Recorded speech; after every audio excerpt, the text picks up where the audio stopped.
Hello and welcome to this Armenian News Network Groong Weekend Review for January 18, 2026. Today we are joined by Dr. Sergei Melkonian, a research fellow at APRI Armenia, a think tank based in Yerevan. Hello, Dr. Melkonian. Welcome to the Groong podcast. Good evening, good morning. It's always a pleasure to be with you. Ողջույն Sergei-jan. Sergei, let's talk about Syria before we come to our region in Armenia. Yesterday and today, we witnessed the continuation of dramatic developments in Syria. After the apparent U.S. abandonment of its Kurdish allies, the Turkish-backed Syrian forces began a rapid advancement into territories held by the Syrian Democratic Forces, the SDF, in the country's northeast, the Aleppo region, Deir ez-Zor, and Raqqa. Turkish President Erdogan is insisting that a recent ceasefire agreement between the de facto Syrian government of al-Shara, formerly al-Jolani, and the SDF be strictly observed. And of course they would, because they specifically demand that Kurdish fighters must be disarmed, Syrian Kurdish fighters be integrated into the Syrian army, and members of the PKK be extradited from Syria. Now, supporters of Kurds in Syria are shocked at this development, but of course, any Armenian who knows the last 150 years of history would have told you that this is coming. In any case, these developments cannot be understated, and they constitute a serious blow to Kurdish autonomy in Syria. Sergei, why did the U.S. abandon its Kurdish allies, and what is the significance of this development? As far as I understand, it's not only about the United States, it's also about the great powers that if we go back a bit to political neorealism, one of the points of this school is that countries, they reassess their interests and priorities according their resources. Your resources has changed, and then priorities and national interests also may change. So the story of northeast Syria is close to be similar our Artsakh story. When dependency of Russia from Turkey and Azerbaijan increased, then in Russia there started discussions to maybe we may have a new good ally in Baku rather than in Yerevan, so maybe we should not interfere in a hard way as we do, etc. And the same took place in Syria. So the US umbrella was the strongest one in the Middle East for a decades. And I'll give you an example with the SDF and with how did US umbrella work 8 years ago. In February 2018, when PMC Wagner Group continued its advancement to the east, they tried to reach the oil and gas fields that were under ISIS or under Kurdish control, etc. And one day, the US troops, they just destroyed them all. According to different calculations in Russia, almost from 300 to 600 PMC Wagner Group's members were killed. And they were just one of the best two groups. So the United States demonstrated that they have red line and they are not going to state that someone is crossing. They're just punishing at the moment. And now, actually, the al-Shara army, they just reached exactly the same oil and gas field where 8 years before that Wagner groups were killed. So now, as we know from Trump's statement, Turkey is one of the best allies who change the situation on the ground. That's why the United States in these issues, Trump relies on Erdogan. The same was actually in the South Caucasus. So there were two proxies for Turkey. One proxy is Azerbaijan. The second proxy is al-Shara. They were making pressure. In case of Azerbaijan, they were making pressure on Armenia. In case of Syria, Shara was making pressure on Turkey and on Kurds. And Turkey is the godfather of all this story. Everything backed by the United States. And Turkey was managed to communicate it with both with Russia in case of Azerbaijan and with the White House in case of Syria. So United States, they reassess their interest and they prefer to deal with Turkey and with Turk's proxies, both in the South Caucasus and in the Middle East if we compare these two cases. So, since the Kurds haven't learned from Armenian history, what lessons should Armenians draw from what's going on in current developments from the Kurds? Have Armenians learned from Armenian history, Aspid? That's a different story. Yeah, we're a very old nation, but with a short memory, as I hear from many people. The main lesson, it's not only about the United States, it's generally about the allies. It's impossible to have long-lasting allies and one ally forever because their interests change. They might be recalculated somehow. You need to not put all the eggs in one basket, as we did, for example, before it, as Kurds were doing now. And you should be flexible, but you definitely should take into account all the interests around. Why we should be flexible? Like, let me give an example with Syria. So as you know, Tahrir al-Sham is a terrorist organization, and Julani is just raised as a new leader, but Syrian leader who came from this terrorist organization, and they were fighting against Russia for all the time since the Russians' invasion to Syrian conflict.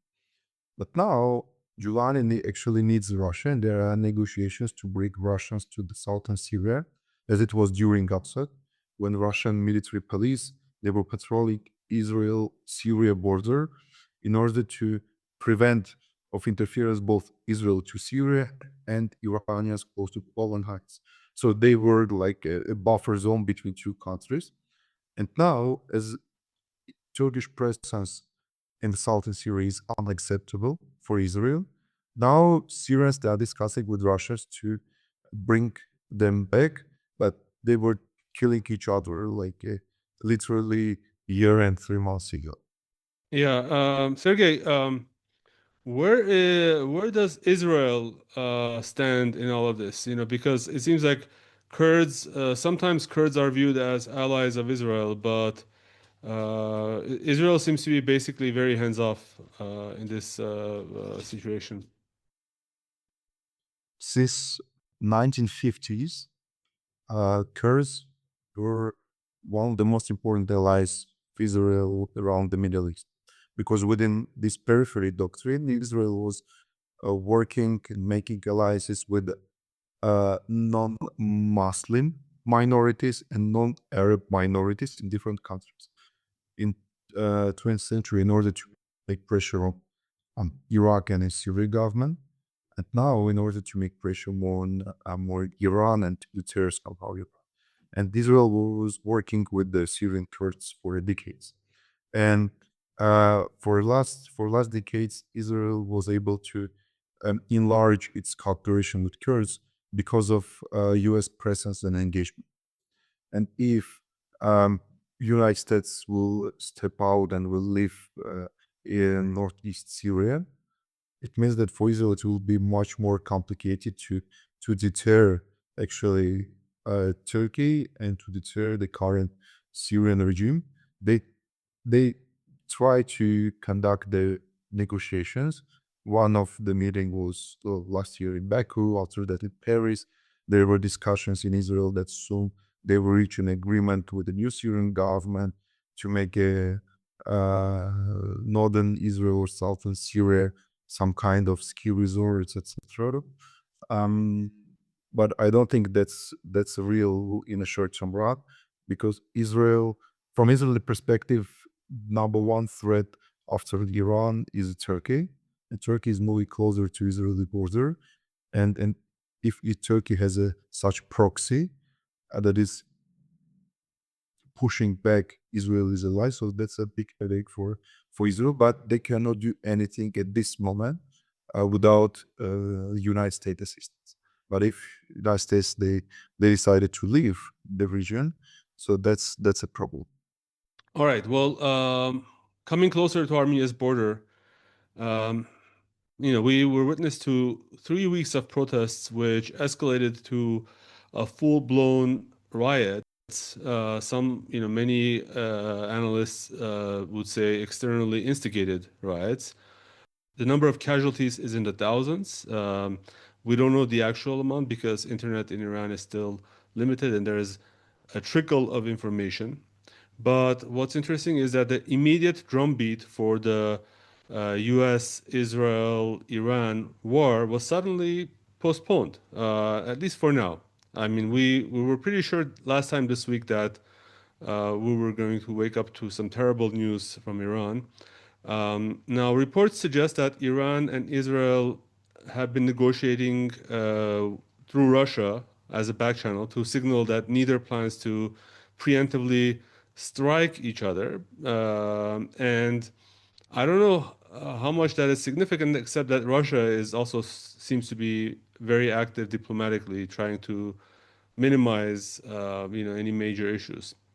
Meanwhile, war hawks in the U.S., such as Senator Lindsey Graham, framed the debate less as whether to strike and more as how to strike, whether a limited operation or a big one.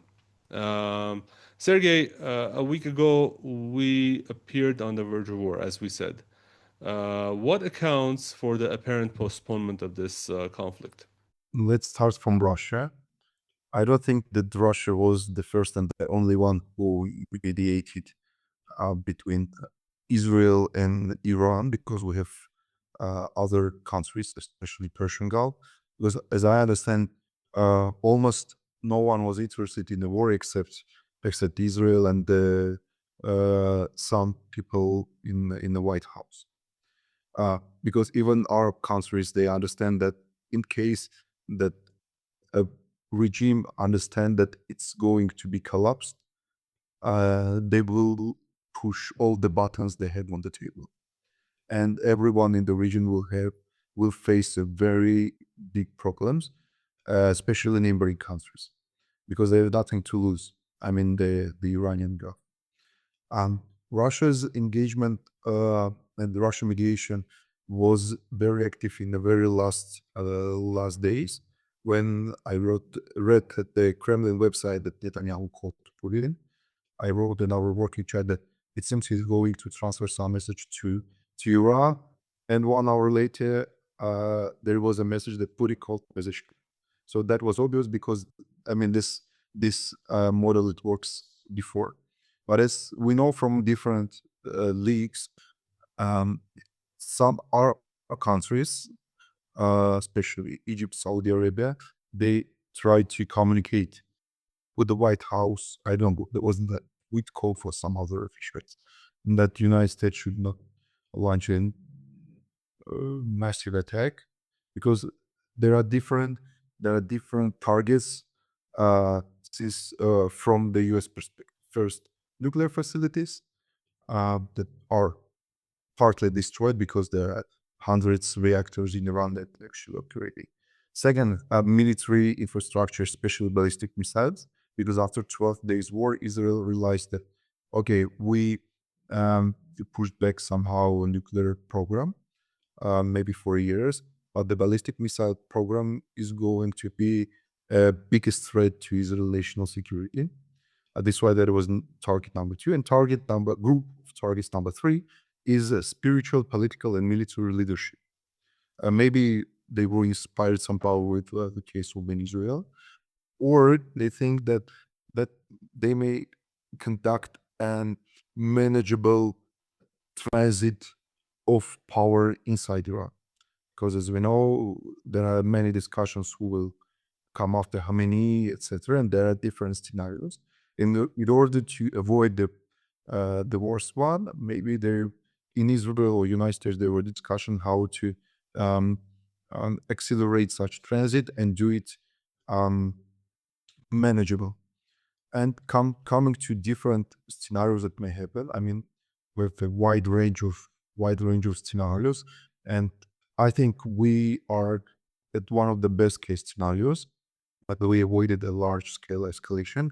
This escalation actually was postponed, and if we take serious the news that we had from Israel, because you know in Israel there were many security preparatory work, they opened shelters, we saw some shots of moving air defense system, relocating the positions, etc. It means that we were very close to this to this escalation, but it doesn't mean that it's canceled. It's highly likely postponed if they do not reach any agreement. That may be considered on nuclear program, missile program, Iranian allies / proxies. So I think these are three key issues that are on the table. And I don't know really which case worked, because there are many rumors, both from and leaks from the US media, from Israeli media, from Iranian media, etc. I think we should wait to answer properly, but it doesn't mean that we avoid the escalation at all. Most probably postponed, as even this air carrier of the US, it's moving from Taiwan to the Middle East, etc. So the balance is still changing in the region. Yeah. Do you believe it's credible that this postponement was requested by Netanyahu? And I'm just wondering what would be the cause, because we know Iranian red lines have been stated repeatedly that they're not going to touch their ballistic program. I mean, it seems it would be very difficult for Iran to compromise on its. I mean, on all of those points, it seems like Iran has very strong red lines. So, what was the cause for this?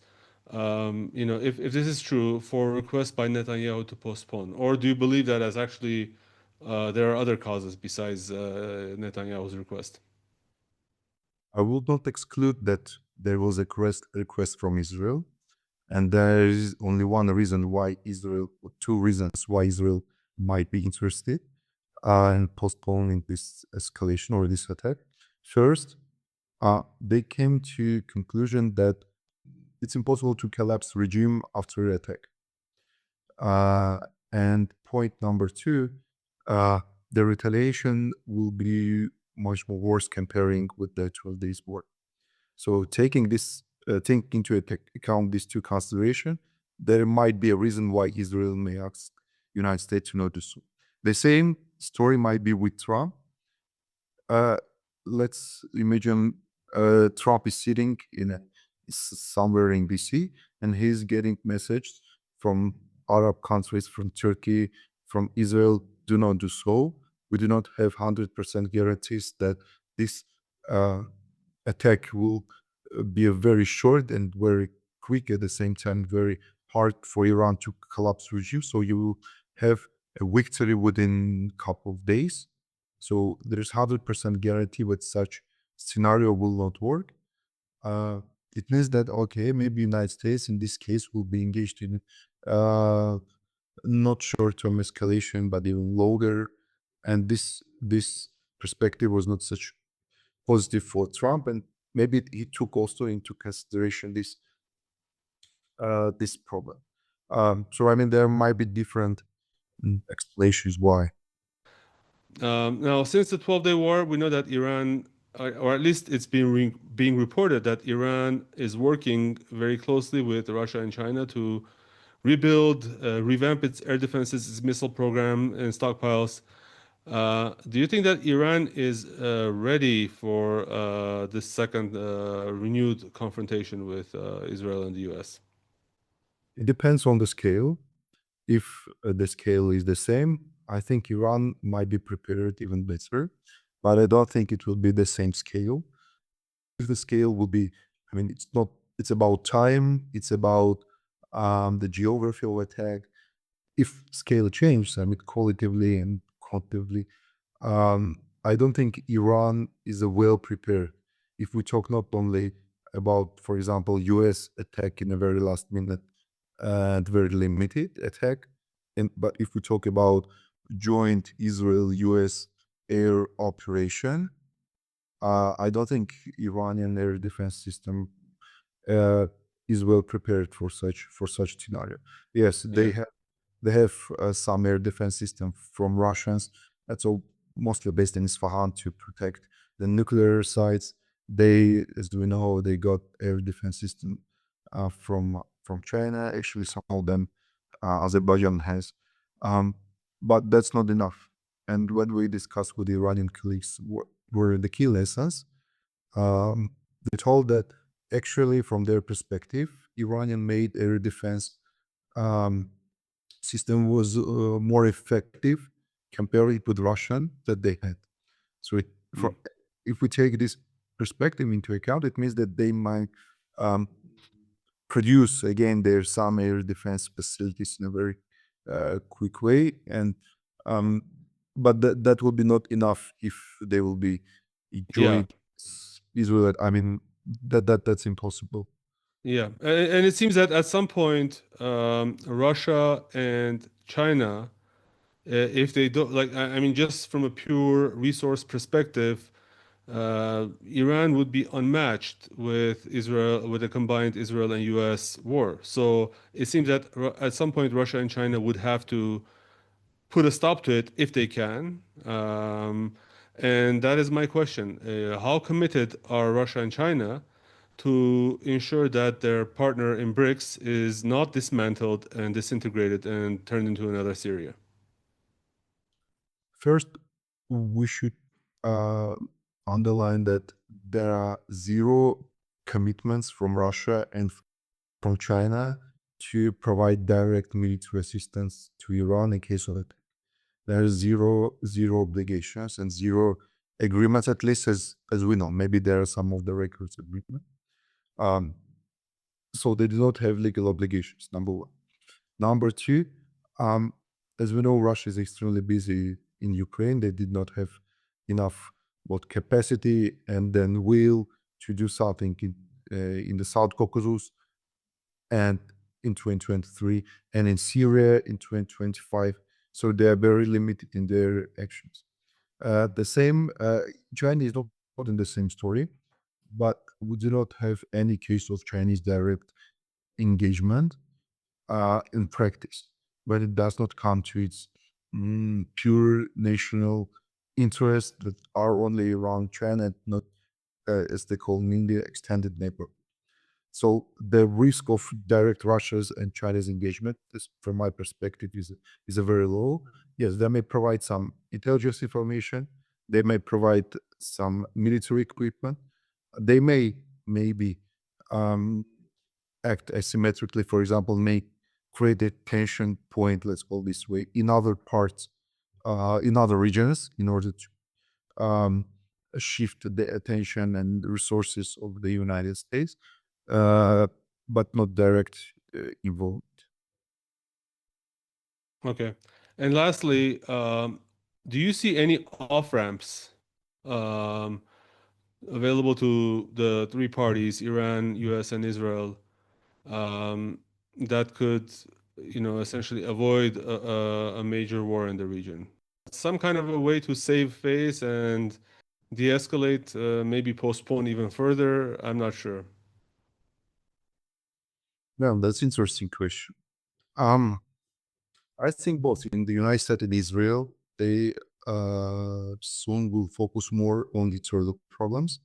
As far as we have elections in the United States in November, then not we have elections in Israel, and both leaders they will act accordingly based on how their support internally changed.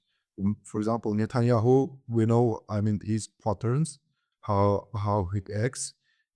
And there is a direct correlation when the level of supports reduce, we see escalation somewhere around Israel, southern Lebanon, Syria, Gaza, West Bank, etc. So, according to last polls in Israel, Netanyahu and coalition they are very close to have them to keep the power. So it means that maybe Netanyahu will be less interested in escalation. I don't know how it works in case of Trump. I have no idea. But if we will have a look regionally, I don't see Iran will step back from its position regarding enrichment and regarding ballistic missile problem first, because they realized after this postponed or temporary canceled escalation, that actually ballistic missile program is the only security guarantee for them. if Iran, let's imagine the scenario that Iran doesn't have ballistic missiles or launchers or something else, but most probably the escalation will not be postponed or canceled. So they reaffirm that they need this hard power to keep the country safe and to reduce the risk of attack. Sergei, some Iranians in Armenia, reportedly dozens, have protested in front of the Iranian embassy. And this has led the new ambassador, Khalil Shirolami, to say that Tehran is beginning to think that Armenia is becoming a hub of anti-Iranian activities. And Pashinyan was very quick to reply that this is not true. Meanwhile, the TRIPP politics continue. This is the Trump route we're talking about. And this week, Ararat Mirzoyan and Marco Rubio signed agreements to add detail to this agreement, to the shape of this project. And the documents say that they repeat over and over and over that Armenia's sovereignty is not questioned or encroached upon. But, anyone who is a good reader of documents like this knows that something that's repeated so many times, it's because it's trying to obfuscate the fact that the exact opposite is true. What were your main takeaways from this TRIPP business in Washington, D.C. this past week? I think we should have different perspective on TRIPP document. First is economic one, second is legal, and third is geopolitical. But I prefer to analyze vice versa, because as for me, TRIPP is a geopolitical project first. Then it's the economic, like it's secondary in this case. But I think, we should have like different angles. So as I'm not an expert on legal issues or economist, I will try to bring more geopolitical perspective on this. Definitely, Azerbaijan is not 100% happy what happened after Mirzoyan and Rubio meeting, because when we met with the Azeri colleagues, their expectations, they were high. But we should come to the very details to understand whatever their requests were taken into account. Because from Azerbaijani perspective, the unimpeded access means that Armenia has no right to allow or not to allow Azerbaijani citizens to cross its border and to reach Nakhchivan. But we cannot answer this question based on this implementation framework that was published. So we need some new details. Meanwhile, point number two, as for me, definitely, if we compare the TRIPP project and, for example, Armenia-Georgia border and Armenia-Iran border, definitely we see that this is something new, this is something special, and this is something special for Azerbaijan and Turkey. So if we have some new approach, let's call this way, we have three, why we do not implement the same approach, for example, when it comes to Georgia or when it comes to Iran, the two open borders. So it means that still from Armenian position, there is a big shift when we try to implement the front office, back office options. So we do not have such options on our other borders. So why do we have such options in this case? It means that we try to take into account Azerbaijani request that other citizens should not see any Armenian on the ground. Okay, let's establish a front office. We do not know what does mean front office. It's about all the technical stuff, or there will be some people on the ground who will, took others' passport, scan them, etc. Or front office is just about some scanners, some machines on the border, etc. So we have both perspective here. Is it 100% what Azerbaijan wanted based on the conversation with them? I don't think so. But the key expectation, from Azerbaijani side was from the very beginning, that was shifted from for last years, that Azerbaijanis should pass Armenia and reach Nakhchivan the same way they reach from Baku to Ganja. It means they sit the car, no one stop, no one check. they should pass like it's Azerbaijani territory.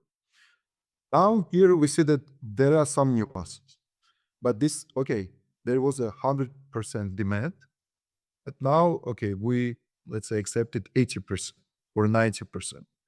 But still we accepted more than a half because we do not provide such special conditions, let's call this way, for Iran or for Georgia. Why our some other neighbor that was keeping us our the blockade should have some special conditions. And there is a risk that, okay, if this modality work, maybe Turkey will ask the same because you have a precedent. Okay, if we have and Armenia accepts it, okay, Turkey may ask Armenia to implement the same modalities if border opens, and that will be some new precondition. But coming to the very beginning of your question about Dr. Sherifolami's statement, it was a reference to the TRIPP implementation framework rather than protest because they also react to the protest, underlining that was unfriendly act, and Iran will remember what happened in Yerevan, because from their perspective, Armenian government allowed to have a protest right in front of Iranian embassy. So from Iranian colleagues' perspective, there were two options. If you give approval for some protest, why in front of Iranian embassy? You may choose the different location. And if you did not, in case you did not give any approval, why did the police did not act if this protest was not legal? So this is a project. I mean, the perception regarding Armenia is shifting slowly. Remember Iranian MFA statement right after August 8th. Okay, we have concerns, but later Armenians mitigated our concerns. So they took into account our interest. And that, now let's compare with the same MFA rhetoric after half a year. It's become harder and shifted more to, as we heard, for example, from Mr. Velayati. Yeah. Sergei, Fyodor Lukyanov was on our show a couple of weeks ago, and he warned that despite Russia being tied up in Ukraine, it really does have genuine interests in the South Caucasus, which shouldn't be ignored. Now, do you think that Armenia is taking into account these interests of Iran and Russia in this TRIPP deal? And what are the consequences of not taking those concerns seriously? I do not think that Armenia takes their interest for 100%, both Iranian and Russian, because we see, reducing Russia's presence on the ground and increasing to Western one from EU mission to TRIPP. And I would like to remind that, okay, Russia's border troops, they left Armenia, our south border, they left Zvartnots airport, they left Armenia, Iran checkpoint, some military units left Sunni. There are discussions that border troops will leave Armenia-Turkey border. So this key signs how Russia's presence is declining for the last years. The same might be with Iran, but in Iran we have some other indicators. For example, it's important to remind that two Iranian companies are working to construct the southern part of North Transport Corridor in Armenia, and Iran opened consulate general in Kaplan. So this, based on this, at least two indicators, it means that we have some special approach towards Iran, but it's impossible to take into account all the interests of all neighbors, of all partners. I mean, that's impossible because there are some limits every time. But I would like to disagree with the Lukyanov that South Caucasus is important and Russia is ready to act. I don't think so, because as we know from discussions in Moscow, definitely there are priorities, and the key priority is still Ukraine. And we do not see what is the Russian actual toolkit to do something. For example, Nikol Pashinyan asked RZD, South Caucasus Railway Company, to construct the missing part of railway from Gyumri to Ahurik to Turkish border, and from Yerevan to Gaza to Azerbaijan border, and from Yerevan to Nakhijo. There are some calculations in Russia about the timeline, about the price, the cost of construction, but they are not in a rush to construct. So there are no discussion, okay, we should implement, otherwise we will be out of regional connectivity. I don't know what they are thinking. I don't know the thoughts. Um, uh, and because there is no clear strategy what to do in the South Caucasus. They are just very reactive, and they try to keep a from Soviet movie there was let's drink to our expectations meet our capabilities. Выпьем за то, чтобы желания совпадали с возможностями. So this is very Russian. They have many dreams and expectations, but the capabilities are limited. But it doesn't mean nothing changed after the deal with the United States or after the war in Ukraine. They have more than 1 million army, and I don't think all Russians are happy to have this army back, because there are many discussions how we should reintegrate all of them, because it's not only about the mental health, it's about the salary. Now they have high expectations, so they need to manage. And now we have increasing different statements from Russia that, okay, this hard deterrence tool works, because we see what the United States are doing against Greenland, against Venezuela, etc. So maybe they will agree that Russia's backyard is a special zone of interest of Russia, and Russia may do whatever it wants. Yeah. So you're absolutely right that there hasn't been, I haven't seen any kind of a response from Russia about what to do about the railroads. When Pashinyan requested or demanded that they spend some funds into restoring the railway, I just haven't heard anything back from them. But let me quickly note, I have one more question, but let me quickly note that Fyodor Lukyanov simply said that Russia continues to have interests and they shouldn't be ignored, but he didn't say that Russia was immediately ready for action. Okay, then let's come to Armenia and the topic of the upcoming elections in June 2026. Armenia is very much already into electioneering season, but I want to approach this from the perspective of our western neighbor or southwestern neighbor, Turkey. Last week, Hakan Fidan, Turkey's foreign minister, essentially endorsed, that's the opposition perspective, endorsed Pashinyan as Turkey's candidate to govern Armenia. And if I may channel the opposition, the Armenian Vilayet. He said that the elections will be, quote, an important stage, but we see that Mr. Pashinyan is currently leading in opinion polls, and we sincerely support his constructive role in this matter. This determination must continue, end quote. Now, I guess this is a little bit less harsh than the 2021 position of Turkey, which was that, there was some talk about military intervention in Armenia in case the opposition takes over. So I guess this is a more moderate approach than 2021, but still, nevertheless, I would, imagine if these words were said by, I don't know, let's say Sergei Lavrov.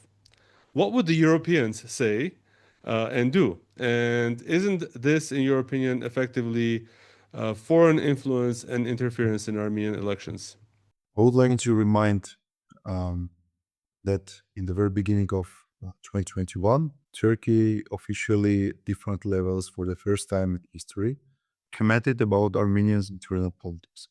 When general staff openly opposed Prime Minister, Minister of Foreign Affairs, Erdogan's administration, and other officiating bodies in Turkey. They raised their concerns, but that was for the first time in the history when they referenced it somehow to our internal domestic affairs. Second, I think that's there's nothing new, and this is not surprise that both Turkey and Azerbaijan they are interested in the re-election of the overall party, and they, I mean, this message comes not only from their media, from their propaganda, but also during the conversation, and I mean that's obvious from their perspective. Their argumentation is, I mean, understandable. Is a good partner. It's good to make deals with them, etc. I mean, that was not a secret. But coming to the second part of your question, that's interesting.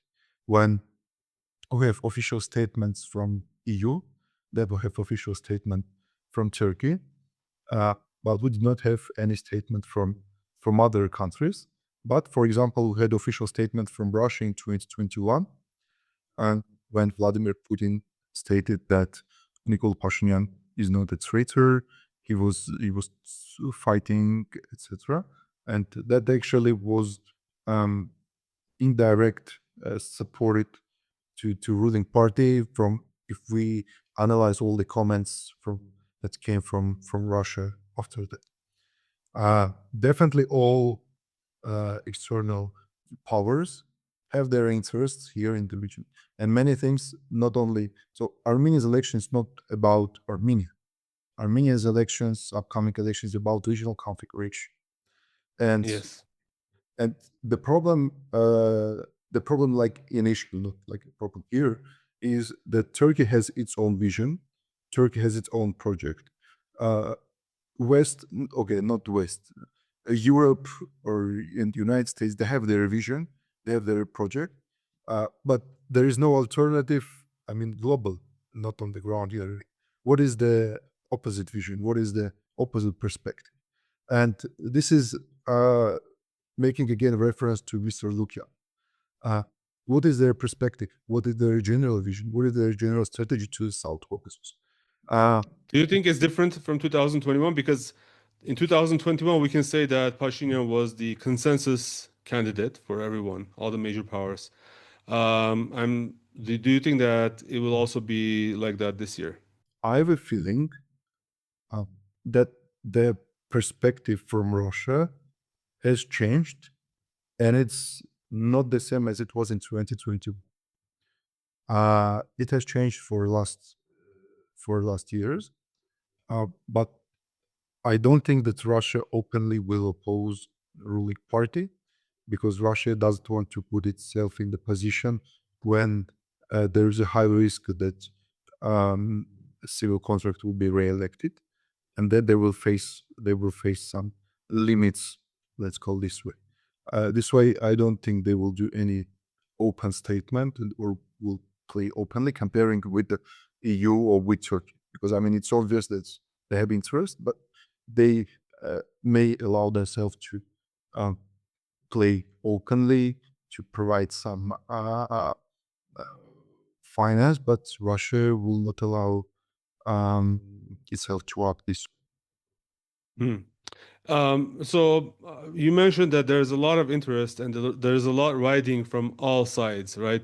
What is there to lose by Turkey, by EU, by the West if Pashinyan loses?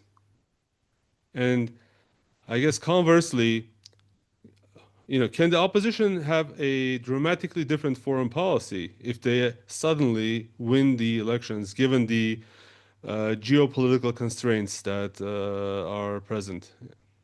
I don't think it's possible to have dramatically opposite foreign policy, but it's first about the concessions that you are ready to do, the limit of their concessions. Second is about the implementation of agreements that are not on the paper, because I think it's important matter for us, because when it comes to the agreements at a very high level that are not on the paper, it means that the new faces or new leaders, they do not have any obligations. And but in this case, definitely there are some a non-written pre-agreements, at least, let's call it this way. And there might be priorities changed in foreign policy. This is point number 3.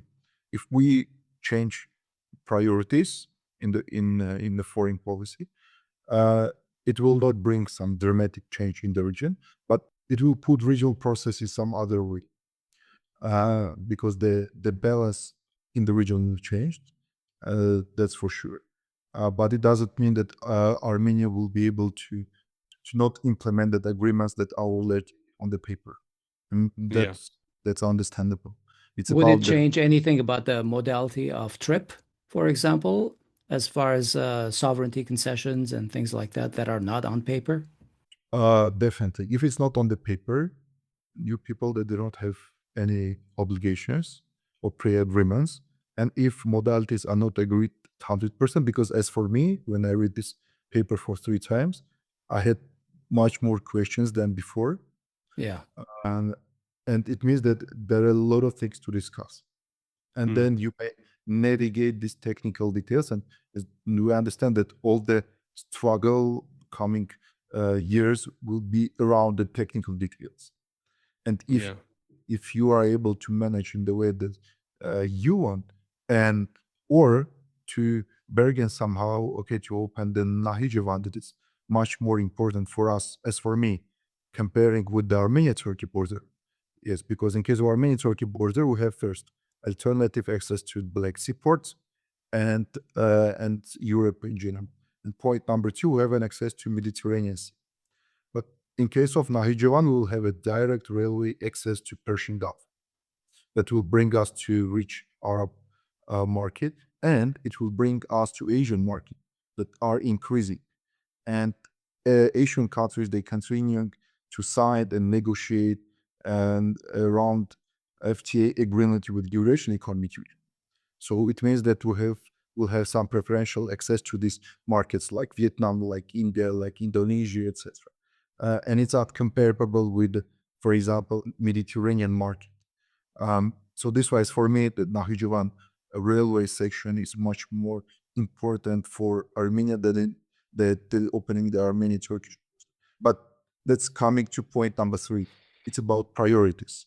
How do we prioritize our interest in the foreign policy and connectivity in the region?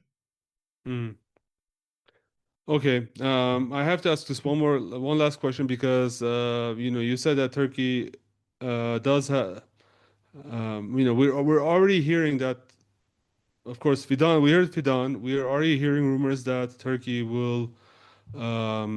is making constructions on the border and is going to open or do some kind of a change on the border, maybe open the border for diplomatic visa holders, diplomatic passport holders. But what other cards does Turkey have to play in until June 2026 to help Pashinyan or to help influence the results? We saw, of course, also Aliyev releasing some of the hostages. We expect maybe a few more to be released. But does Turkey itself have any hard or soft cards to play in terms of ensuring that its desired leader is elected in these elections? I agree with you that the key card is partial or mostly partial opening of the border. Then we have a new flights to Armenia, Turkey. We have Turkish Airlines here. That might be some business agreement. As we know, Armenia has actually traded with Turkey. So Turkish market is not close for Armenia, and Armenian market is not close to Turkey. But if we have some new agreement that will make this perspective of making business with Turkey much more preferable and beneficial for different circles, and make this trade much more tangible. I don't think they have some new cards to play except the economy. But the main problem, I mean, in this case, coming to the previous question, is discussions around Kars Nakhchivan railway. So how Armenia will manage this situation, and the options are really bad when we come to the competition with the Turkish project, and let's call Armenian project. This why, so it's about who will negotiate and how he will negotiate. But I think that's coming to your last question, that cards that Turkey has.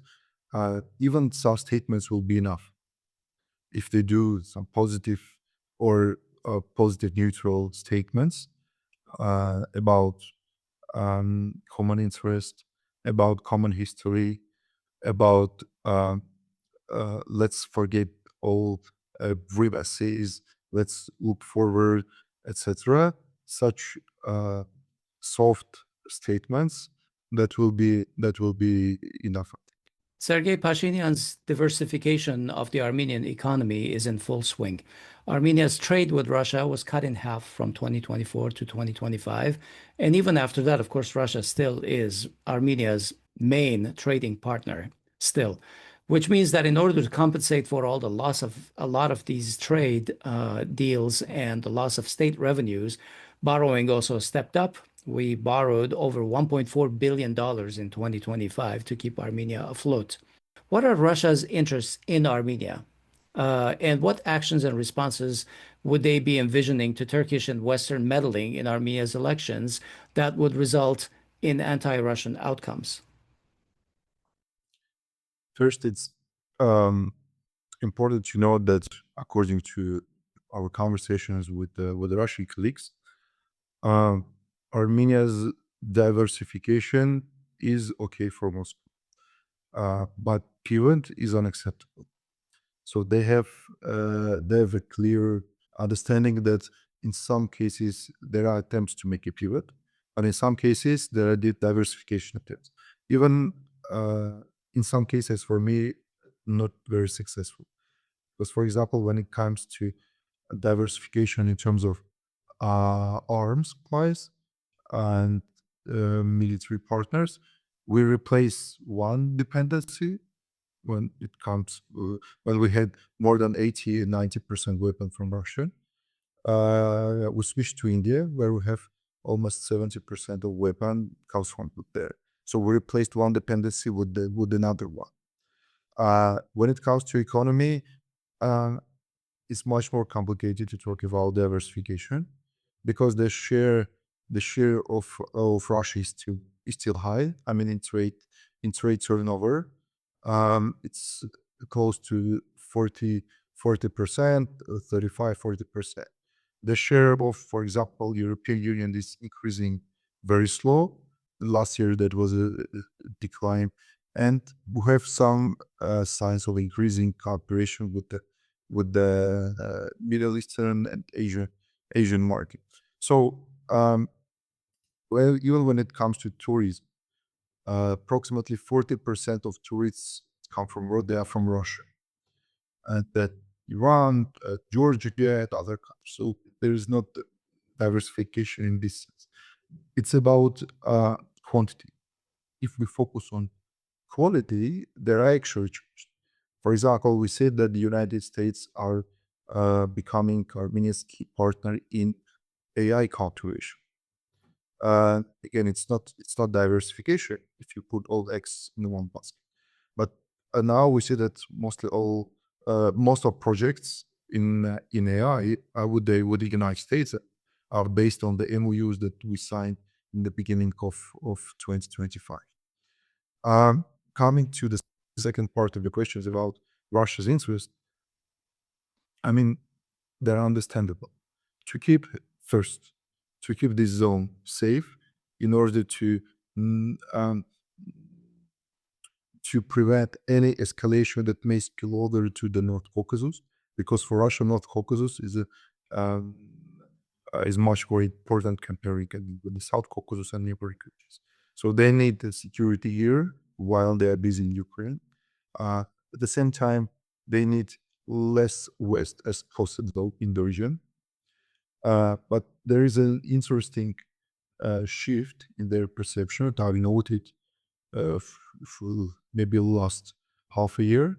If before that Russia was 100% fine with 3+3, like Armenia, Georgia, Azerbaijan plus Russia, Iran, and Turkey, to solve all the problems in the regional format, South Caucasus and neighbors, to not allow any Western activity.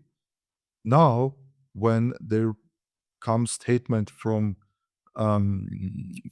Europe that there is a perspective to integrate Armenians and Turkish electricity grid, that was this statement was a very negative signal for Moscow that maybe the problem was not the West in the region. Maybe the problem is the increasing Turkish influence. So there is a small shift of perception towards Turkey in the South Caucasus, but it doesn't mean that Russia will start act just now.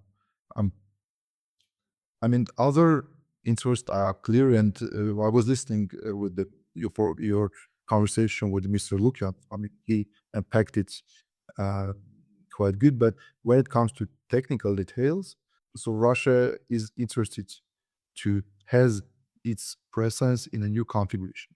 If Armenia-Turkey border is opening, okay, Russia, if Russia doesn't have the presence on the ground, there should not be Western presence. So Russia should not be replaced.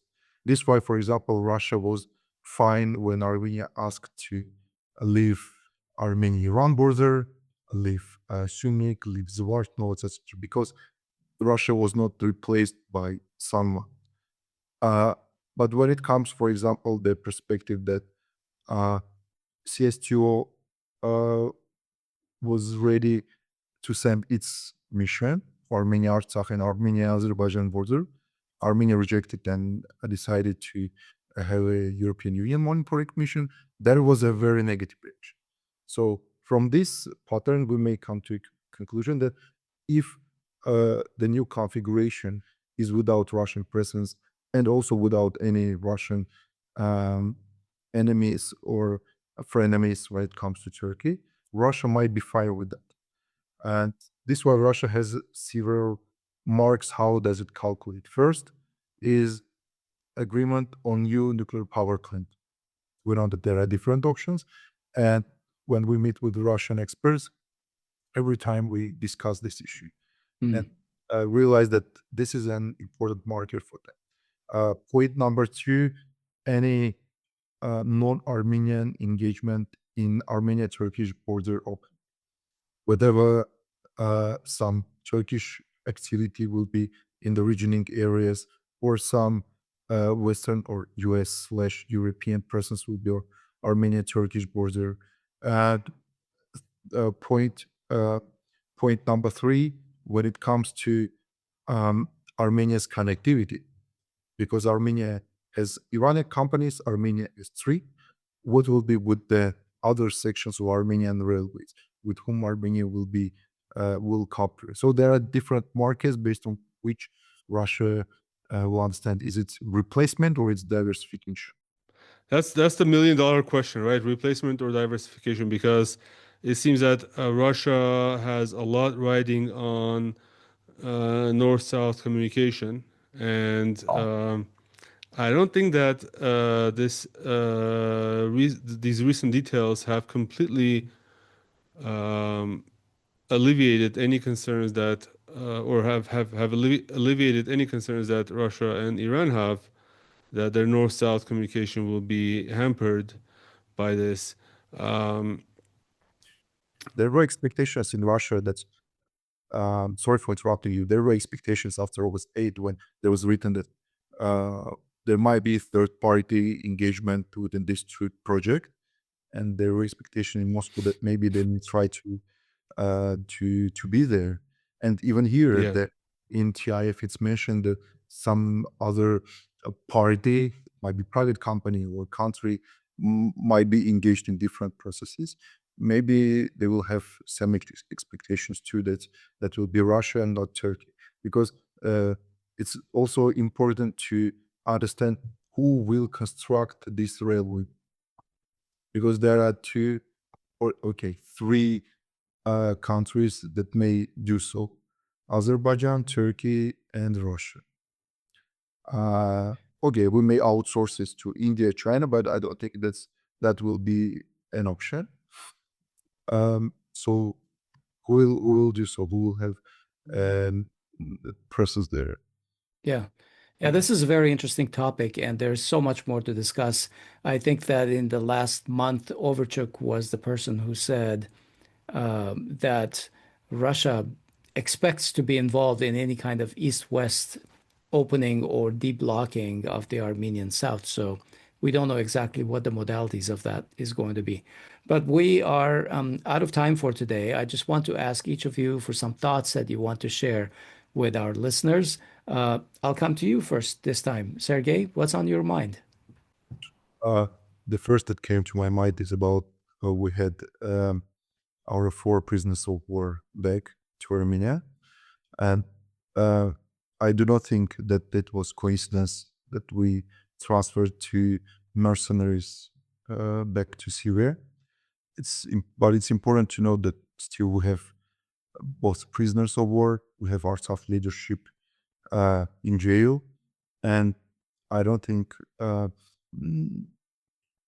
we have much more cards to play to bring them back, but it still should be in the very top of our foreign policy priorities, especially when it comes to negotiations with Azerbaijan, because these people there, imagine what is to be in a jail in Baku for 5 years.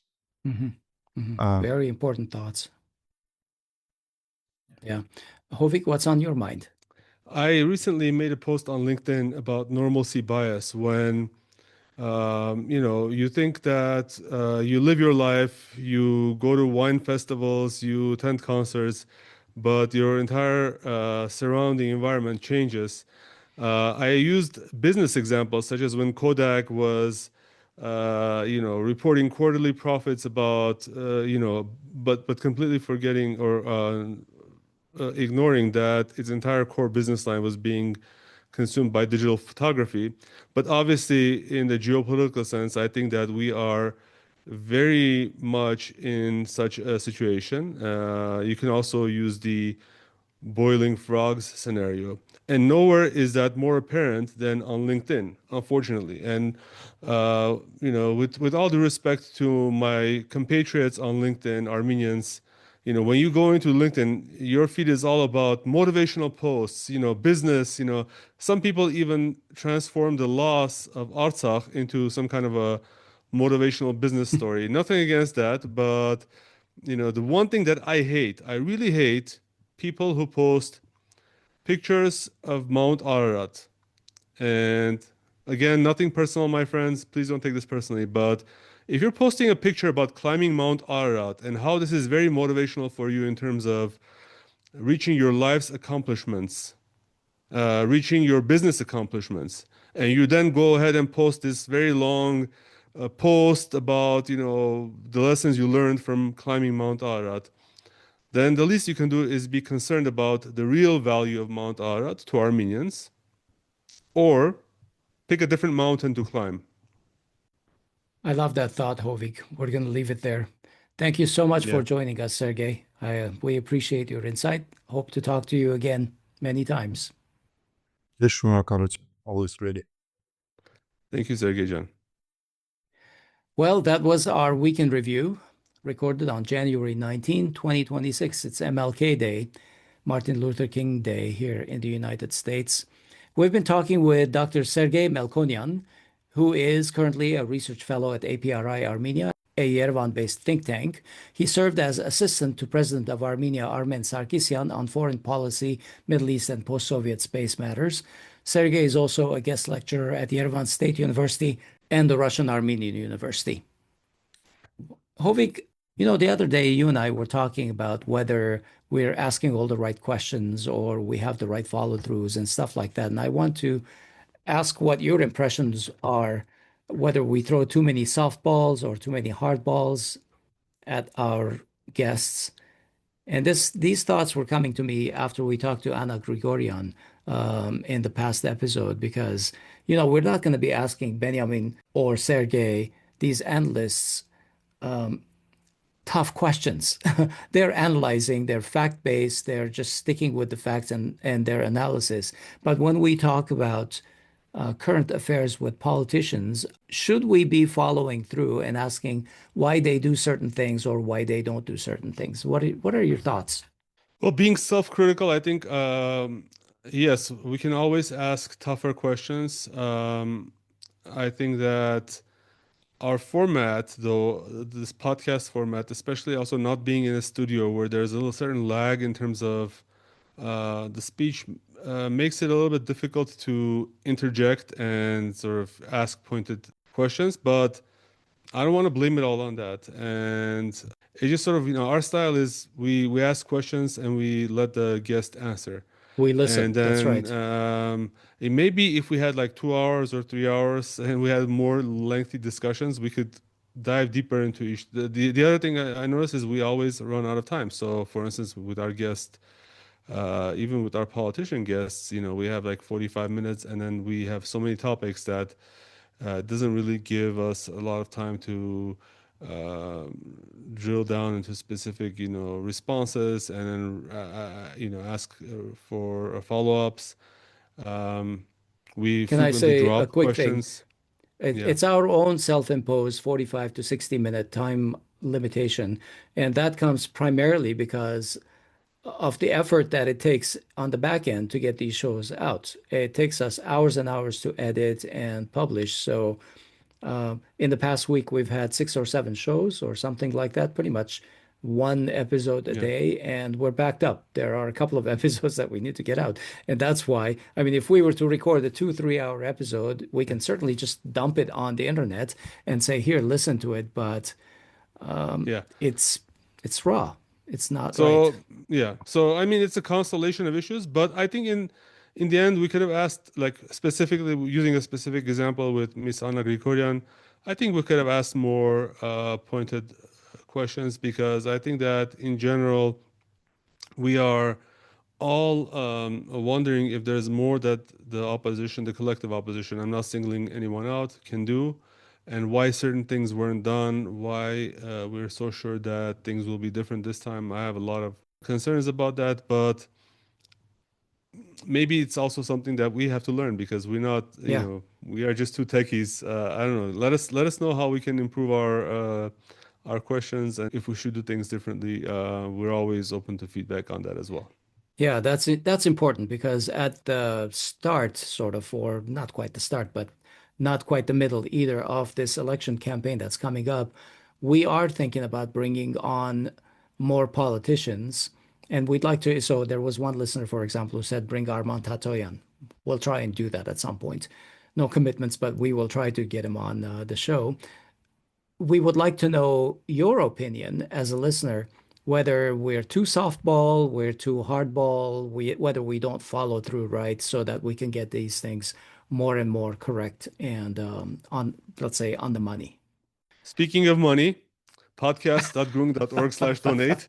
Uh, that will motivate us to work harder and ask more better questions. Just kidding. No, no, Our work, we our principles and our style stays the same, but your donations help us increase our reach. As always, we are planning to do a lot of things with your money in 2026, and thank you to everyone who has donated so far. thank you. I'm Asbed Bedrosian in Los Angeles. And I'm Hovik Manucharyan in occupied Yerevan.